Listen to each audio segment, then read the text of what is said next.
मेरे साथियों, कवि सम्मेलन तो यकीन माना मेरे सामने जितने बुद्धिजीवी श्रोता बैठे हैं, कवि सम्मेलन तो हो गया। आप कुमार जी को सुनने आए थे, कुमार जी ने अपना काव्य पाठ पूरा किया और मैं समझता हूँ जितनी देर उन्होंने काव्य पाठ किया और उसका जो आपके मन पर सात्विक प्रभाव पड़ा, उसका मुझे एक हार्दिक दुख है। पंडित ओम व्यास की पावन स्मृति को नमन। मैं एक शब्द कहना चाहता हूँ, मेरी बेटी अगर यहाँ बैठी हो, उनकी पत्नी, तो एक शब्द कहना चाहता हूँ कि ओम व्यास मानिक वर्मा के दिल की धड़कन थे।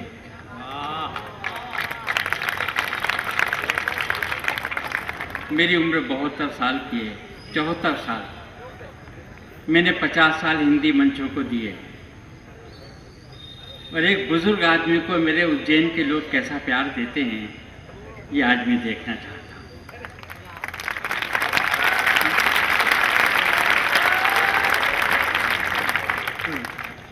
मैं पहले 4 पंक्ति इन्हीं को देना चाहता हूँ जी, मेरा अगर साथ दे देंगे तो। स्वागत है मानिक दादा। आज मैं एक नई गज़ल सुनाऊंगा। मेरे भाई कुमार ने नहीं सुनी, यहाँ तक कि मैंने भी नहीं सुनी, और आप बहुत मजा लेंगे उस गज़ल का। देखिए कि मन जैसे हीरो के देश को, अरे मन जैसे हीरो के देश को मिट्टी के व्यापारी लूट गए। अरे पत्थर का ताजमहल याद रहा और रिश्तों के शीश महल टूट गए। रिश्तों के शीश महल टूट गए, रिश्तों के शीश महल टूट गए। भाई साहब बहुत प्यारे गीतकार हैं, मैं बड़े मन से इनका आदर करता हूँ और बहुत चाहता हूँ कुमार विश्वास इस बात को जानते हैं। मुझसे भी ये सवाल करते हैं, इन्होंने एक बार ये मुझसे सवाल किया कि मानिक भाई तुम व्यंग लिखते हो, गीत क्यों नहीं लिखते? तो मैंने इनको जवाब दिया और जो मैंने जवाब दिया वो मैं आपको के चरणों तक पहुंचा रहा हूँ। स्वागत है। आप 62 साल से महंगाई बेरोजगारी बर्दाश्त कर रहे हैं, मेरे भी कुछ शेर बर्दाश्त कर जाइए। बस ये नया शेर हुआ है, देखिए। इस बयाबां में किसी पेड़ का साया भी नहीं। वाह, इस बयाबां में किसी पेड़ का साया भी नहीं। इस बयाबां में किसी पेड़ का साया भी नहीं। अरे माँ का आंचल मुझे मिल जाए। इस बयाबां में किसी पेड़ का साया भी नहीं और माँ का आंचल मुझे मिल जाए तो फिर गीत लिखूं। और आपको बड़ी विनम्रता के साथ कुमार साहब कि गीत लिखते हैं वही लोग जिनको फुर्सत है। अच्छा, गीत लिखते हैं वही लोग जिनको फुर्सत है और ऐसी फुर्सत मुझे मिल जाए तो फिर गीत लिखूं। तो फिर गीत लिखूं। राधा सड़कों पे नहीं आए तो फिर गीत लिखूं। एक नई गज़ल मैं सुनाऊंगा, उसके पहले 2-4 आपका और मन रखने के लिए, और मैं भी चाहता हूँ कि मेरे अनुकूल आप लोग बन जाएं, तो इसलिए मैं छोटे छोटे कुछ व्यंग सुनाऊंगा। मानिक दादा रात के 12 बजे एक नई गज़ल भैया सुना, आप पसंद करेंगे। स्वागत है सर। मैं पहले कुछ देखिए, जब से सत्ता शब्द अस्तित्व, अब थोड़ा सा मेरे बस मेरी तरफ ध्यान दीजिए, बस और कुछ नहीं। जब से सत्ता शब्द अस्तित्व में आया है, कुर्सी पर बैठने वाला आदमी, चाहे वो सम्राट हो या प्रजातंत्र का कोई प्रतीक हो, कुर्सी पर बैठते ही कमबख्त की बोली भाषा बदल जाती है, उनके संबोधन बदल जाते हैं। तो उनको संबोधन कुर्सी पर बैठे हुए आदमी यानी राज सिंहासन पर बैठा हुआ आदमी, मेरे देश की 1 करोड़ 1 अरब 20 अरब जनता के नाम संबोधन देखिए, और संबोधन पसंद आया तो मुझे आशीर्वाद दीजिए। स्वागत है मानिक दादा। कि दुनिया के सबसे उच्च कोटि के नीच लोगों,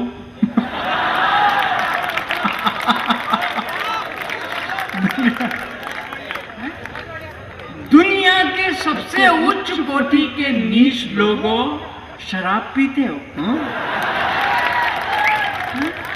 शर्म नहीं आती? हाँ। और फिर व्यंग देखिए, फिर इनके चरणों में, दुनिया के सबसे उच्च कोटि के नीच लोगों, शराब पीते हो, शर्म नहीं आती? अरे भूख का नशा क्या कम होता है? आए हाय वाह वाह वाह वाह वाह वाह। बात समझिए मैं क्या व्यंग कह रहा हूँ। देखिए हाँ। कि भूख का नशा क्या कम होता है जो शराब पी के मरते हो, अपनी संस्कृति को बदनाम करते हो। अरे मरना है तो भूख से मरो, अपनी संस्कृति का नाम ऊंचा करो।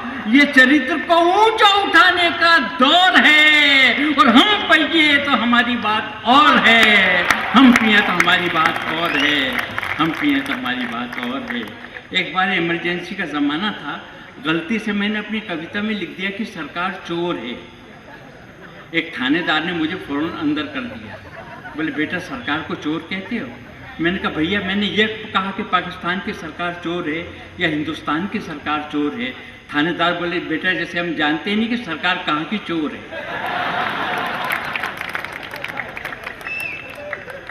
एक व्यंग और उसके बाद फिर एक नई हज़र।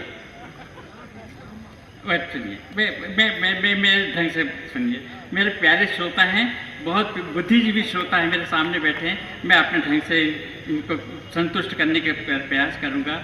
बूढ़ा आदमी हूँ, ये निभा लेंगे, मेरे को उम्मीद है। अपने मध्य प्रदेश में चंबल एक इलाका है जहाँ डाकुओं की खेती होती और वहीं से मैंने एक व्यंग उठाया, और आखिरी पंक्ति देखिएगा, मजा लेंगे आप इसका, कि चंबल के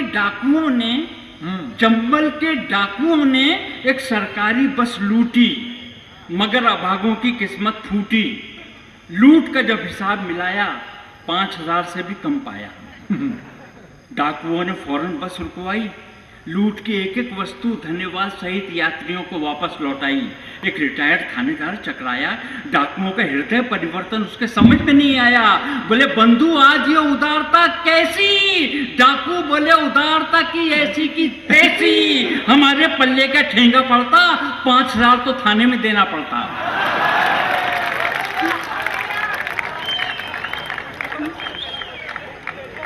एक और व्यंग देखते हैं। तो दोस्तों इस सभागार में अगर आप अपने हाथों को रोक सके तो रोक लेना। माणिक वर्मा का चैलेंज है, और आपने सुना होगा इस व्यंग को, लेकिन फिर देखिए इसका मजा देखिए। मेरे देश में इसके पहले एक व्यंग देखिए कि बेकारी से तंग आकर मैंने कंधे भिखारी के कटोरे से अठन्नी उठाई। बेकारी से तंग आकर मैंने कंधे भिखारी के कटोरे से अठन्नी उठाई और उससे पूछा कैसी तबीयत है बड़े भाई? भिखारी बोला अभी तक तो ठीक थी। भिखारी बोला अभी तक तो ठीक थी, मगर अब पता चला अच्छों का ईमान डिगने लगा है। अठन्नी वापस रख दो, मुझे फिर से दिखने लगा है। और इस व्यंग पे अपने हाथों को रोक सके तो रोक लेना। दोस्तों मेरे देश में इन दिनों एक नई हवा चली, जब भी सत्ता पक्ष कोई प्रस्ताव रखता है, विरोधी पक्ष उसके विरोध में बंद का आह्वान करता है। कभी दिल्ली बंद, कभी बम्बई बंद, कभी उज्जैन बंद, कभी भोपाल बंद। तो अब हरदा मेरा शहर है जहाँ से मैं आया हूँ, वहाँ एक आदमी ने भारत बंद कैसे मनाया। दोस्तों माणिक वर्मा को भूल जाएंगे, लेकिन ये व्यंग को कभी नहीं भूलेंगे, ये मेरा दावा है। व्यंग सुनिए कि भारत बंद के दौरान एक व्यक्ति केवल चड्डी पहनकर सड़क पर आया। भारत बंद के दौरान एक व्यक्ति केवल चड्डी पहनकर सड़क पर आया। लोगों ने पूछा तो उसने कारण बताया कि अपना विरोध और समर्थन मिला जुला है। बंद समझो तो बंद और खुला समझो तो खुला है। बंद समझो तो बंद, खुला समझो तो खुला है। बंद समझो तो बंद, खुला समझो तो खुला है। और एक व्यंग के बाद में फिर वो एक नई हज़र। बहुत सुनिए, मैं कुमार गवाह हैं, एक कुमार ले गए थे हमको अमेरिका एक बार पिछले साल। इनके सौजन्य से न्यूयॉर्क के एक होटल है, न्यूयॉर्क में एक होटल है जहाँ हमको ठहराया गया। बात देखें दोस्तों, मेरी ज़िंदगी का सबसे अच्छा व्यंग आपके चरणों में दे रहा। तो हुआ ये, जिस होटल में हम ठहरे थे वहाँ एक खिड़की के पास में बैठा हुआ था। दुर्भाग्य से मेरा दुर्भाग्य देखे कि मैंने नीचे झांक के देखा तो एक अजीब दृश्य नजर आया कि 35 महिलाएं और 35 पुरुष निर्वसन होकर सड़कों पे दौड़ लगा रहे हैं। क्या गिनती की आपने? क्योंकि वो 35वें आदमी आप ही थे।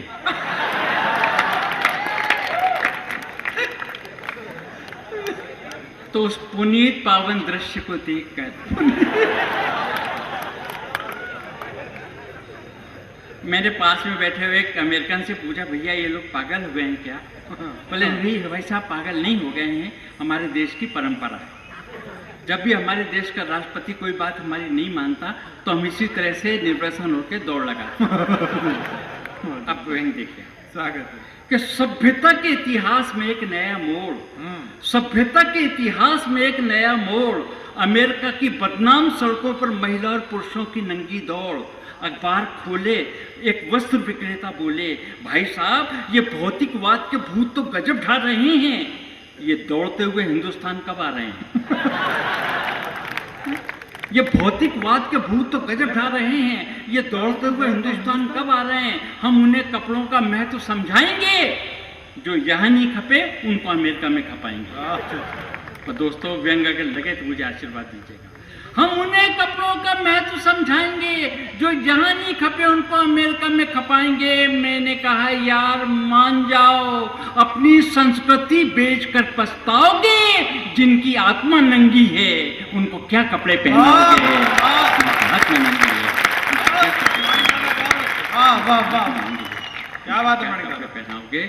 और आज आतंकवाद पे बात चली तो एक व्यंग देखिए आप, कि सुघड़ पत्नी ने, देखना दोस्तों व्यंग देखिए, सुघड़ पत्नी ने भोजन परोसते समय, सुघड़ पत्नी ने भोजन परोसते समय पति की थाली में दाल की जगह कंकर और रोटी की जगह बड़े बड़े पत्थर रखे।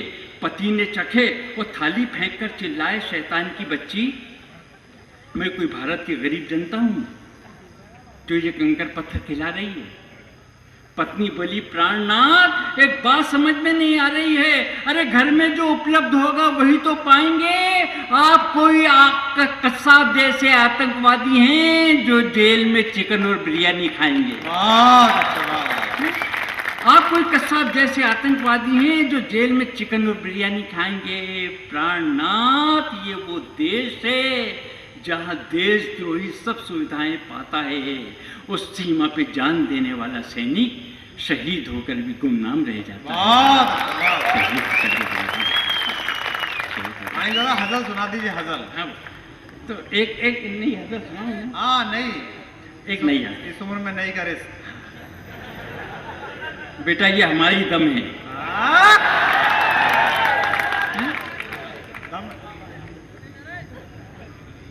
तलवार पुरानी है मगर काट वही है। बेटा अब सुन हजल। और दोस्तों, इसका नया प्रयोग, ऐसा प्रयोग उर्दू क्या हिंदी में बिल्कुल अभी तक किसी ने नहीं किया। स्वागत है। मैंने 3 कालों को, भूत, वर्तमान और भविष्य, तीनों को एक साथ इकट्ठा किया और तीनों का निर्वाह किया। और आप उसका भरपूर मजा लेंगे और बड़ी खिलखिलाते हुए इसको हजल को सुनिए। स्वागत है मानिता। एक तो होती है गजल जो मेरी बहन ने, व्यंजना शुक्ला ने सुनाई। ये गजल सुनते हैं पंकज उदास से। और एक हास्य व्यंग की होती है हजल, वो हास्य व्यंग की होती है। अब मैंने तीनों कालों को एक साथ इकट्ठा किया है और पहली पंक्ति अगर आप पकड़ लेंगे तो फिर मजा लेंगे इस गजल का। पहली पंक्ति सुनिए। स्वागत है। कि मुझे आपसे मोहब्बत कभी थी न है न होगी। अरे अब मजा आ गया, अब तो पकड़ ली बात है आपने। क्या कहिए कि मुझे आपसे, और देखिए मैंने निभाया कितना, ये कुमार भाई इसको देखना निभाया कैसे। स्वागत है मानिता। कि मुझे आपसे मोहब्बत कभी थी न है न होगी, मेरी ऐसी खोटी किस्मत। कभी थी न है न होगी। मेरा बाप बैचलर था। मिसरा अच्छा है, मिसरा ही पूरा है। मेरा बाप बैचलर था और मैं भी बैचलर हूँ। और दूसरी पंक्ति देखिए, हाँ मेरा बाप बैचलर था और मैं भी बैचलर पर मैं भी बैचलर हूँ। करें ब्याह इतनी फुर्सत कभी थी न है न होगी।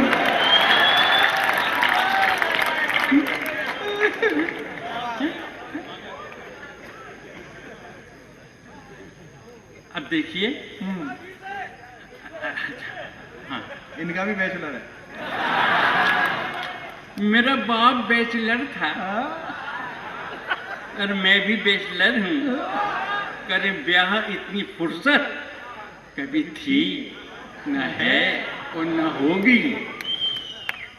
अब देखिए, और ये पहली पंक्ति पे मजा लीजिए कि माचिस में 5 जोड़े कपड़े वो रखे बोली।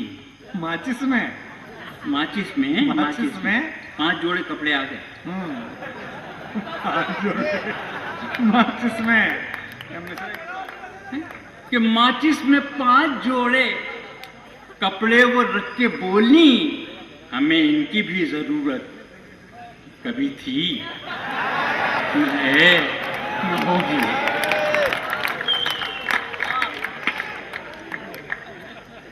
मैं उधार लूं किसी से, हाँ और फिर इसे चुकाऊं।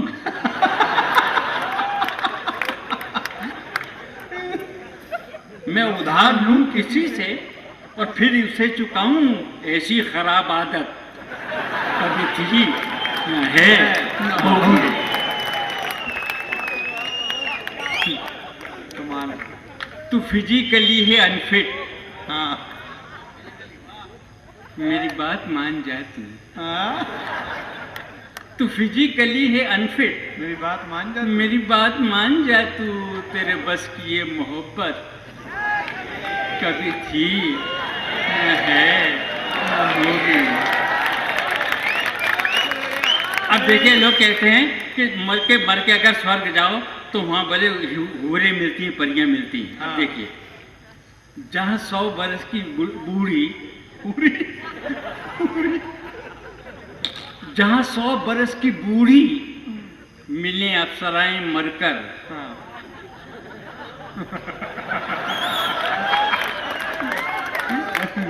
जहाँ 100 बरस की बूढ़ी मिले अप्सराएं मरकर, मेरे काम की वो जन्नत कभी थी न है न होगी।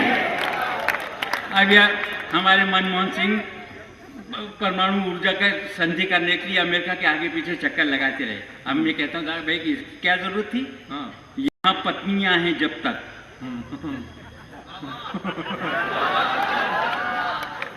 यहाँ पत्नियां हैं जब तक परमाणु ऊर्जा की।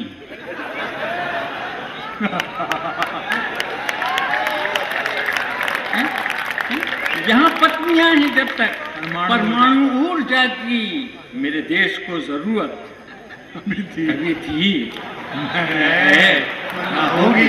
जिंदाबाद। मैं बना हूं जब से लीडर, हुई इस कदर फजीहत। मैं बना हूं जब से लीडर, हुई इस कदर फजीहत। मेरे घर में मेरी इज्जत कभी थी न है न होगी।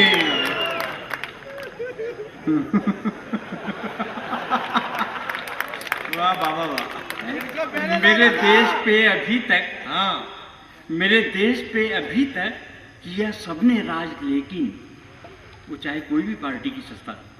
मेरे देश पे अभी तक किया सबने राज, लेकिन किसी एक में शराफत कभी थी है होगी। अब माणिक वर्मा जहाँ है, कुमार भाई आपके चरणों में 4 शेर माणिक वर्मा जहाँ बोल रहा है। स्वागत। तू जो होता जा, और पूरे सदन का प्यार चाहूँगा दोस्तों, इस पे मेरे आशीर्वाद दीजिएगा इसका।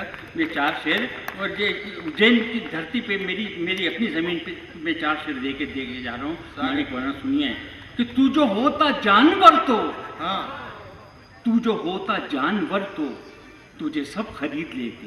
वाह। तुझे होता उज्जैन के जान बुद्धिजीवी श्रोता हूँ, मुझे आशीर्वाद दीजिएगा। शेर देखिए कि तू जो होता जानवर तो, अरे तू जो होता जानवर तो तुझे सब खरीद लेते, यहाँ आदमी की कीमत कभी थी न है न होगी। क्या बात है मान जी, वाह, जिंदाबाद। तू जो होता जानवर तो, तुझे सब खरीद तू जो होता जानवर तो तुझे सब खरीद लेते, यहाँ आदमी की कीमत कभी थी ना है ना होगी। और दोस्तों इतिहास उठा के देखना दोस्तों, उज्जैन के मेरे बुद्धिजीवी श्रोताओं, मेरे प्यारे श्रोताओं, एक शेर जो मेरी जिंदगी का सबसे अच्छा शेर जिसको मैं समझता हूँ, शेर देखिए। मैं गरीब आदमी हूँ, मैं गरीब आदमी हूँ, मुझे न्याय कब मिला है। वाह, भरपूर प्यार चाहिए दोस्तों। तो ये क्या, मैं गरीब आदमी हूँ, मुझे न्याय कब मिला है, मेरे वास्ते ये अदालत कभी थी ना है न होगी। बात देखिए, मैं गरीब आदमी हूँ, मैं गरीब आदमी हूँ, मुझे न्याय कब मिला है, मेरे वास्ते अदालत कभी थी ना है ना होगी। मिले बदनसीब माँ से कोई वृद्ध आश्रम में, वाह, मिले बदनसीब माँ से कोई वृद्ध आश्रम में, बेटों को इतनी फुर्सत आह, कभी थी ना है ना होगी। बहुत अच्छा, बहुत अच्छा, वाह। किसी आदमी के आंसू पोंछे हो जिसने ऐसी, किसी देवता की मूरत कभी थी ना है ना होगी। और दो शेर आपके चरणों में समर्पित, दो शेर देखिए। सरेआम दे सके जो आतंकियों को फांसी। तो दोस्तों मेरी बात सही लगे तो फिर मुझे उसी तरह से दाद देना जिस तरह सब कवियों को दिए। बात देखिए, सरेआम दे सके जो आतंकियों को फांसी, दिल्ली में इतनी हिम्मत कभी थी ना है ना होगी। बहुत क्या बात, क्या बात। सरेआम दे सके जो आतंकियों को फांसी, दिल्ली में इतनी हिम्मत कभी थी ना है ना ना होगी। अरे यार आतंकवादियों की बात करते हो, आतंकवाद पर शेर मेरा सुनिए, शेर सुनिए जी। जो किसी कली के होठों से छीन ले हंसी जो, जो किसी कली के होठों, हाँ हाँ मेरे गुलसिता के होठों, तो शेर देखिए कि मेरे गुलसिता के होठों से छीन ले हंसी जो, किसी बम में इतनी ताकत कभी थी ना है ना होगी। मेरे गुलसिता के होठों से छीन ले हंसी जो, किसी बम में इतनी ताकत कभी थी ना है ना होगी। और आखिरी शेर देखिए, कभी और भी हैं लेकिन यहाँ आप जैसी माणिक किसी दूसरे की शोहरत वाह, कभी थी ना है ना होगी। बहुत बहुत धन्यवाद। एक बार जोरदार तालियां बजाइएगा।